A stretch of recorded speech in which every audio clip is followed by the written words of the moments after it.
Hey, welcome. Have you ever felt like you're just spinning your wheels? Working harder and harder, but never really getting ahead with your money? Well, this right here is for anyone who is serious about breaking that cycle. We're about to pull back the curtain on 4 really powerful and often invisible habits that might be the only thing standing between you and real financial freedom. So, let's just start with a super direct question. Do you really want to be rich? A lot of people say they do, but their day-to-day habits tell a totally different story. I want you to think of this as a kind of mirror. As we go through these habits, just be honest with yourself, okay? Ask, is this me? And hey, if the answer is yes, don't sweat it. Seeing the problem is always the first step to actually fixing it. So here's what we're going to cover. First, we'll talk about the big decision to actually change. Then, we'll get into the 4 habits that are holding you back. That poor mentality, getting stuck in the rat race, having a weird hatred for money, and finally, getting saving and investing totally wrong. Then we'll wrap it up by putting the ball back in your court. Okay, before we even touch on a single habit, we have to start right here. Because nothing, and I mean nothing, changes without a conscious decision to make it change.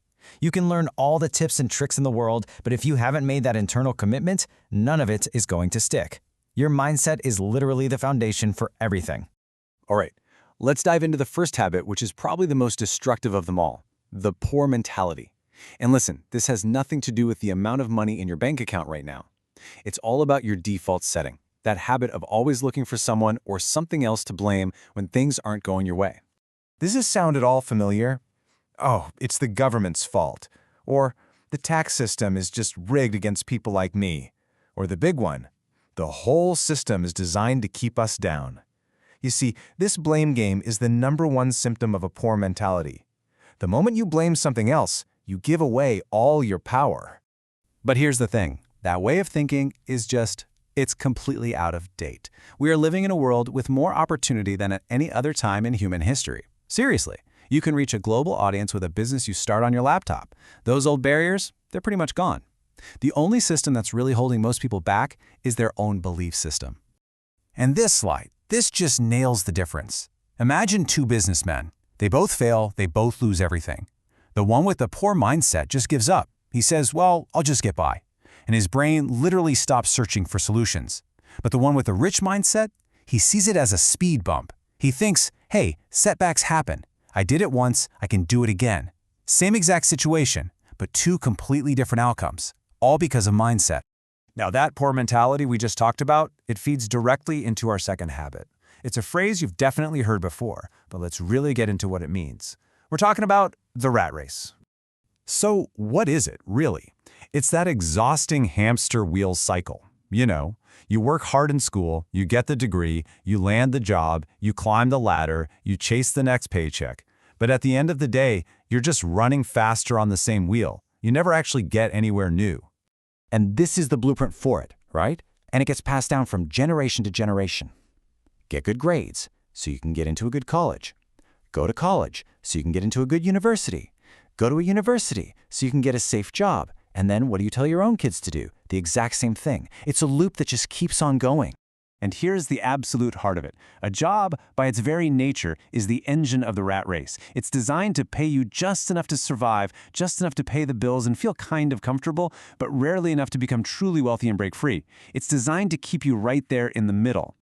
Just think about the words we use. The people who create massive wealth don't usually have titles like manager or officer. Their titles are things like founder, creator, or originator. They're the ones who built the thing that provides the jobs in the first place. See the difference? Wealth comes from creating and owning, not just working for someone else. Okay, on to habit number 3. Now this one's a little more sneaky, but man is it powerful. It's this deep down, often subconscious, negative feeling about money itself, and about the people who have a lot of it. How many times have you heard someone say this? Or maybe even thought it yourself? Money is the root of all evil, rich people are greedy, or money doesn't buy happiness. It all sounds very wise and spiritual, but it creates a massive conflict inside your own head. Because let's be real, why do you drag yourself out of bed in the morning to go to work? For money. Why do you want your kids to get a good education so they can get a good job and make money? Why do you work overtime or pick up a side hustle? For money. All of your actions prove that you actually need it and want it. And that's the trap right there. You spend your entire day chasing something that deep down you're telling yourself is dirty or unimportant. You can't attract something that you secretly push away. Those negative beliefs become a wall, a subconscious barrier that literally stops you from getting it. Look, money isn't good or bad. It's just a tool, a very, very useful tool. So that brings us right to our fourth and final habit. This one is less about your mindset and way more about what you actually do with your money. And it's one of the biggest practical differences between the rich and pretty much everyone else. Let's just break this down. Saving comes from a place of fear, the fear of losing what you have, so you stick it somewhere safe. Investing, on the other hand, is about taking calculated risks for a potential gain. When you save, you're working for your money. But when you invest, you make your money work for you. And the real kicker? Saved money slowly dies because of inflation. Invested money has the chance to grow and multiply. Okay, let's make this super clear with an example. Imagine you have a nice chunk of cash, say 10 million rupees, and you decide you want to be safe, so you put all of it into a simple savings account. So you leave it there for 5 years. Feels safe, right? But the whole time it's sitting there, this silent thief called inflation is at work, making the cost of everything around you go up. So after those 5 years, you look at your bank statement and yep, it still says 10 million rupees. But what can you actually buy with it? Its purchasing power, its real value has been eaten away, maybe even cut in half.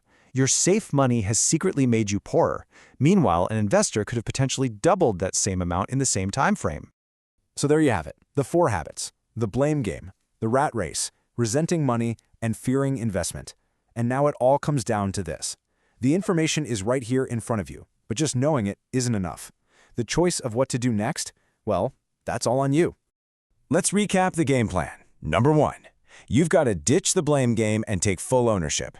Number 2, make a real plan to get out of the rat race, not just to run faster inside of it. 3, start treating money like a powerful tool that deserves respect. And finally, number 4, learn how to invest your money so it starts working for you instead of the other way around.